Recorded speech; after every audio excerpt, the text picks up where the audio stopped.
کہ سرکار سیدنا غوث پاک رضی اللہ تعالیٰ کیا ڈائریکٹ ولی ہو گئے؟ نہیں، پہلے عالم ہوئے۔ پہلے کیا بنے؟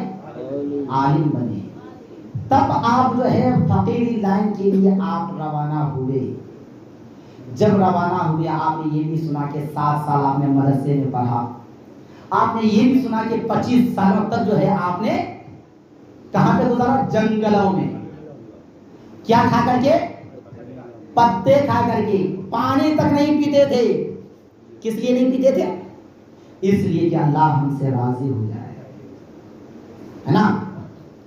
اور وہی سرکار سیدنا غوث پاک رضی اللہ تعالیٰ عنہ جب بھٹکتے ٹہلتے 25 سالوں کے بعد جب پھر بغداد شریف میں قدم رکھتے ہیں، شہر کے اندر ایک کونے میں آپ ہیں، دوسرے کونے میں ایک فقیر کیا کر رہا ہے؟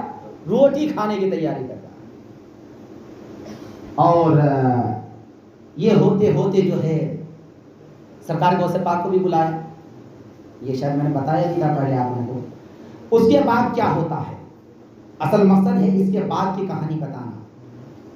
ہوتا کیا ہے کہ ان کو جب بلایا کھانے کے لیے تو انہوں نے کہا نہ تیرا ہے کھانا نہ میرا ہے، بس کھا لے۔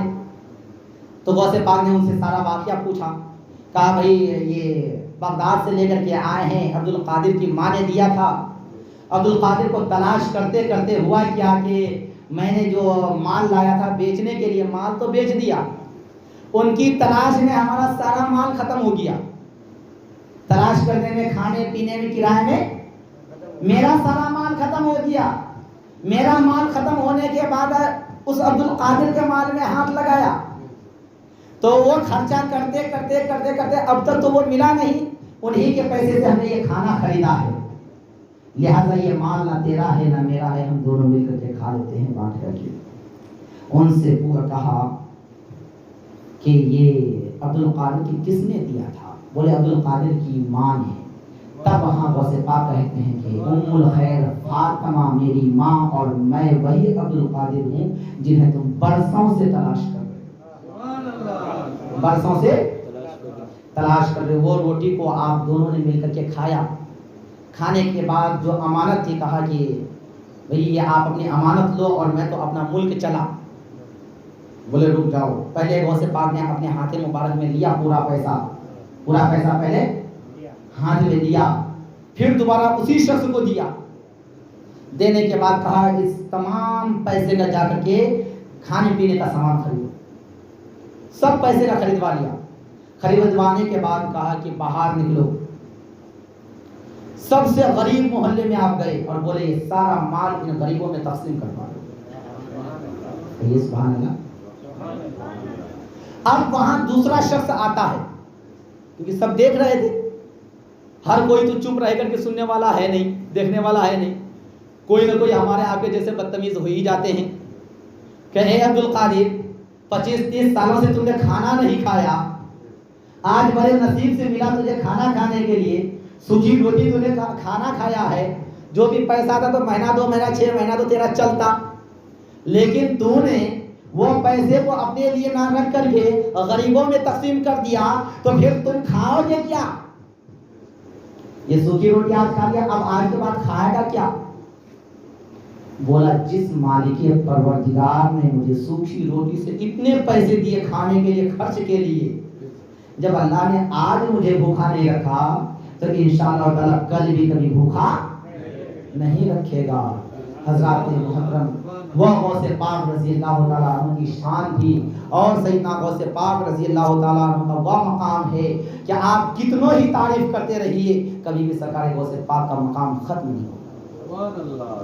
آج ہمارے بچے ہوں، آپ کے بچے ہوں، مدرسے میں جاتے ہیں، خاص طور پر دارالعلوم میں اگر چلے جائیں، تھوڑی سی شکایت ہوتی ہے، یا تو فوراً جو ہے صدر محترم کو شکایت کرنا شروع کر دیتے ہیں، یا نہیں تو بچوں کو اٹھا کر کے لے آتے ہیں۔ لیکن ایک واقعہ ہے سرکار غوث پاک کی بارگاہ کا، سرکار غوث اعظم کی شان کو پورے شہر میں نہیں پوری دنیا میں مشہور ہو گئی تھی۔ نیند آ رہی؟ ایک بار بول دیجیے یا رسول اللہ،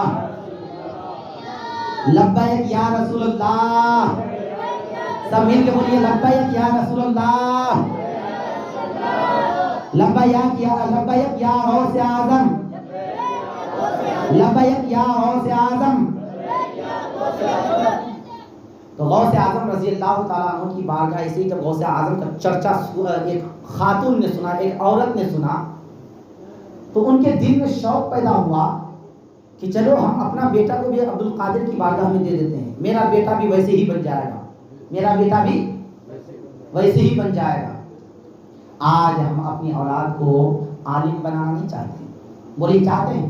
نہیں چاہتے، دنیا داری کے سارے علوم دیں گے لیکن عالم نہیں بنائیں گے۔ لیکن یاد رکھیے گا دوستو، ضروری نہیں کہ آپ عالم بنا کر کے اب وہ امامت ہی کرے گا، ضروری نہیں کہ عالم بنا تو وہ مدرسے میں پڑھائے گا ہی نہیں، بلکہ وہ عالم دین بن کر کے وہ جو ہے مسجد مدرسے میں پڑھا بھی سکتا ہے، اپنا کوئی کاروبار بھی کر سکتا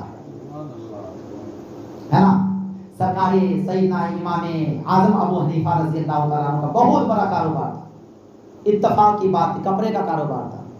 کس کا کاروبار تھا؟ کپڑوں کا۔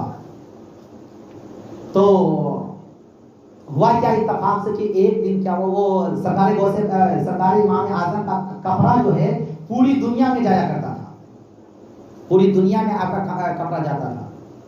ایک بار اتفاق سے کیا ہوا کہ آپ کا کپڑا مشین سے جو کپڑے نکلے تو کچھ خراب نکل گئے، آج بھی نکلتے ہیں نا۔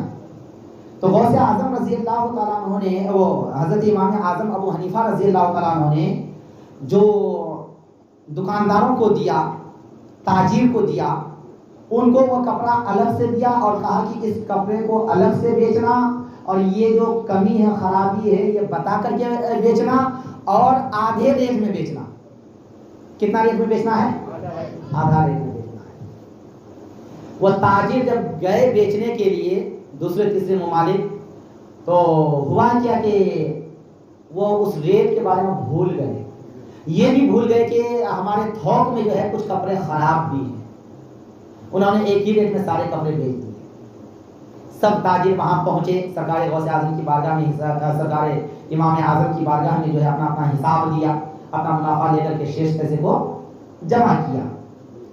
اس کے بعد جن کو وہ خراب کپڑا دیا گیا تھا ان سے پوچھا کہ وہ خراب کپڑے والے پیسے کہاں ہیں، خراب کپڑے والے پیسے کہاں ہیں؟ وہ تاجر کہتے ہیں کہ سرکار وہ تو اس میں ملا کر کے دے دیا میں نے۔ بولے کتنے میں بیچا تھا؟ بات پہ غور کیجیے گا، کتنے میں بیچا تھا؟ بولے سرکار میں تو بھول گیا تھا کہ کپڑا خراب تھا، جس ریٹ میں اچھے کپڑے بیچے اسی ریٹ میں اس کو بھی بیچ دیا۔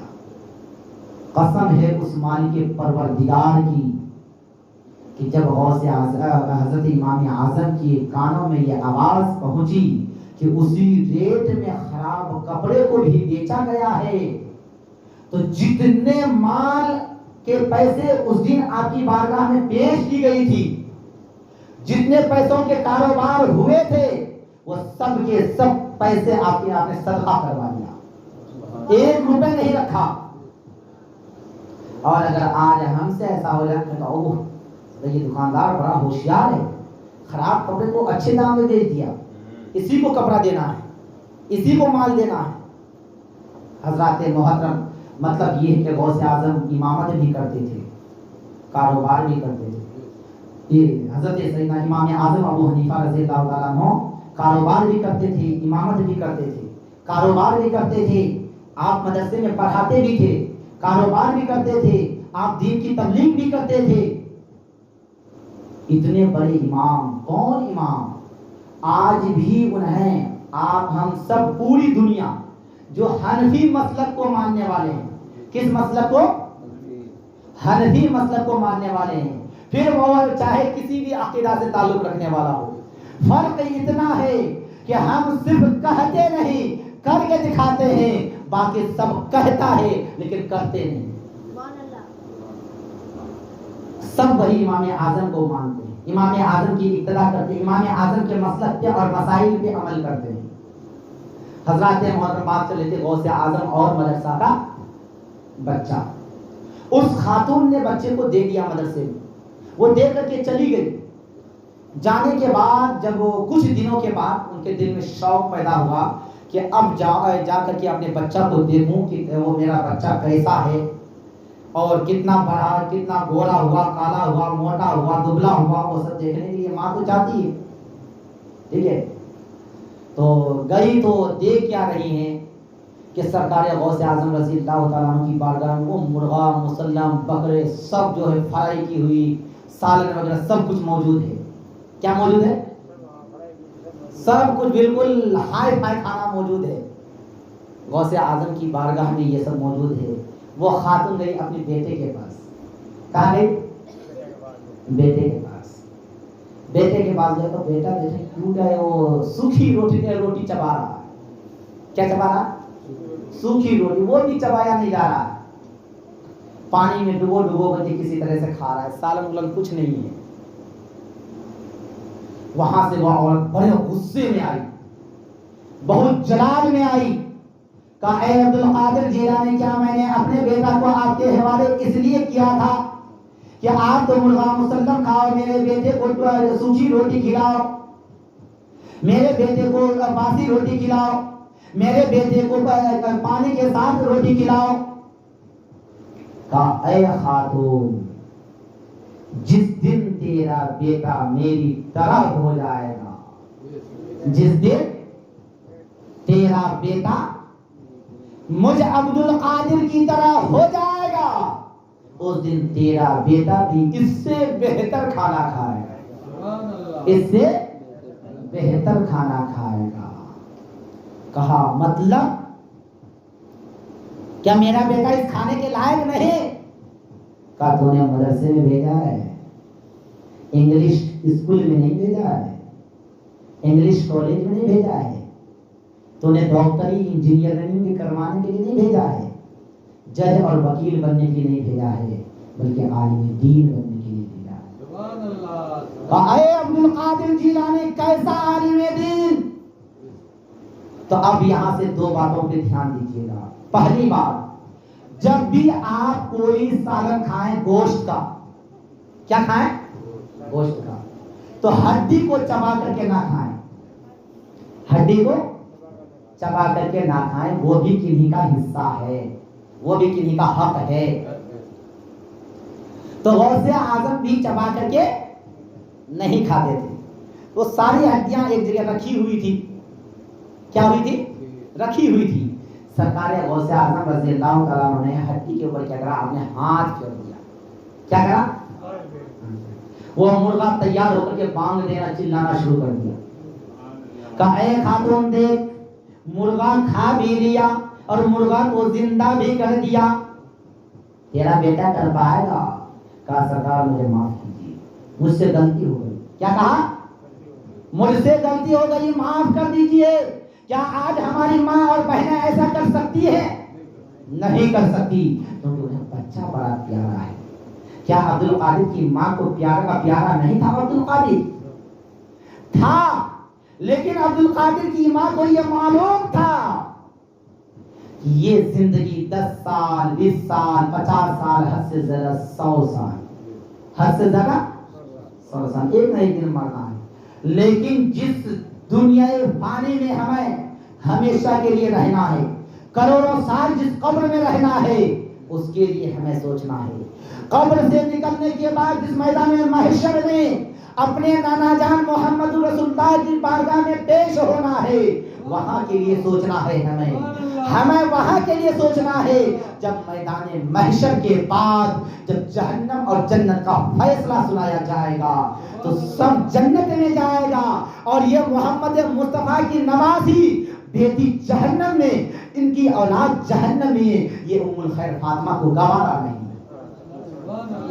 اس لیے اے عبد القادر, میری عمر 78 سال ہونے کے باوجود بھی میں تنہا رہنے کے لیے تیار ہوں, لیکن تجھے علم سے دور کرنے کے لیے تیار نہیں. تو چار علم حاصل کرنے کے لیے اب جو ملاقات ہوگی جنت میں ہوگی, میدان محشر میں ہوگی, دنیا میں نہیں ہوگی. ابھی کیا کہتے ہیں معلوم ہے, پوری زندگی اولاد اپنے سے دور رہتی ہے.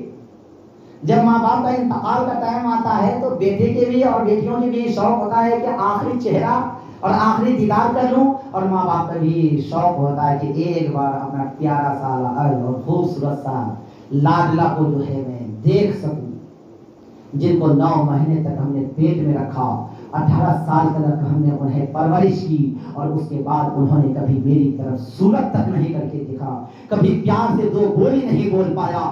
آج بھی وہ ماں جس دن وہ بچہ پیٹ میں تھا اس دن بھی وہ ماں اس بچے اور اس اولاد کے لیے پریشان تھی, اور جس دن اس کی روح نکل رہی ہے اس وقت بھی وہ ماں اس اولاد کے لیے پریشان ہے.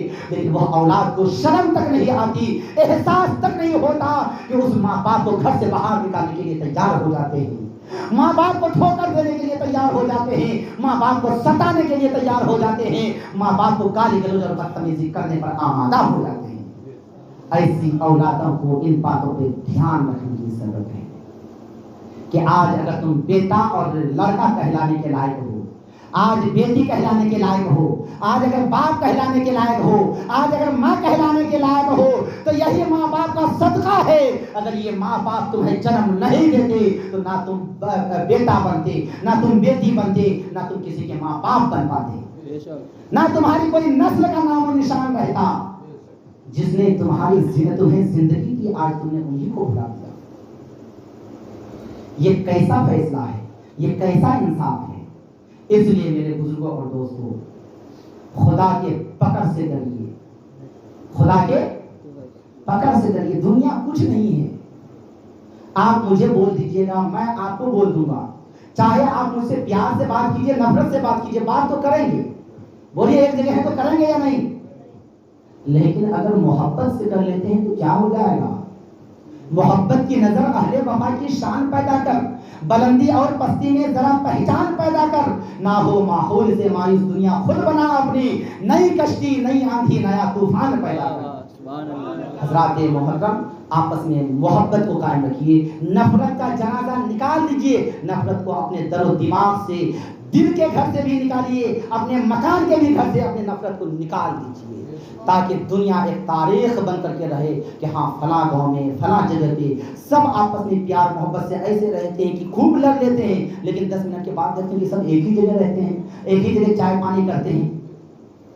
یہ ہماری پہچان ہے, کیونکہ پیغمبر اعظم علیہ الصلوۃ والتسلیم ارشاد فرماتے ہیں کل المؤمنین اخوہ, مسلمان آپس میں بھائی بھائی ہے. جب بھائی بھائی ہے, ہم آپس میں, جو ہمارا سگا بھائی ہے, جو ہمارا سگا بھائی ہے, لڑ لیتے ہیں, خوب لڑتے ہیں, گالی گلوچ کان کپاٹ سب جھاڑ دیتے ہیں. بولیے ایسا دیکھا ہے آپ لوگوں کی؟ نہیں, لیکن ہم نے دیکھا ہے, ہم نے دیکھا ہے, جان تک لے لیے. لیکن پھر سال بھر میں, 6 مہینے میں, 2 مہینے میں دیکھتے ہیں سب ایک ہی جگہ. کیوں؟ کہ وہ آپ دونوں ایک ماں سے جنم لیے ہیں, ایک خون سے جنم لینے والے کا اتنا درد, اور جس رشتے کے بارے میں پیغمبر اعظم نے کہا آپس میں تم بھائی بھائی ہو, اس کا کوئی درد نہیں. حضرات محترم, بس یہ درد ایک اگر سمجھتے ہیں, یا تو پڑھے لکھے انسان یا عالم.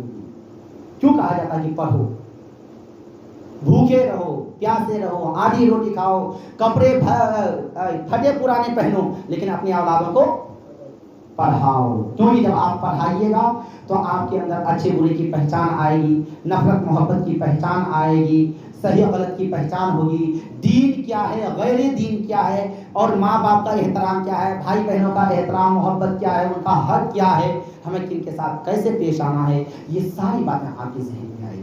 تو اللہ کی بارگاہ میں دعا ہے, مولا مجھے بولنے میں, آپ حضرات کو سننے میں کسی بھی طرح کی کوئی خطا یا غلطیاں ہوئی ہو تو اللہ تعالیٰ اپنے فضل و کرم سے معاف عطا فرمائے, اور اس بیان کے سب سے پہلے مجھے خود کو عمل کرنے کی توفیق عطا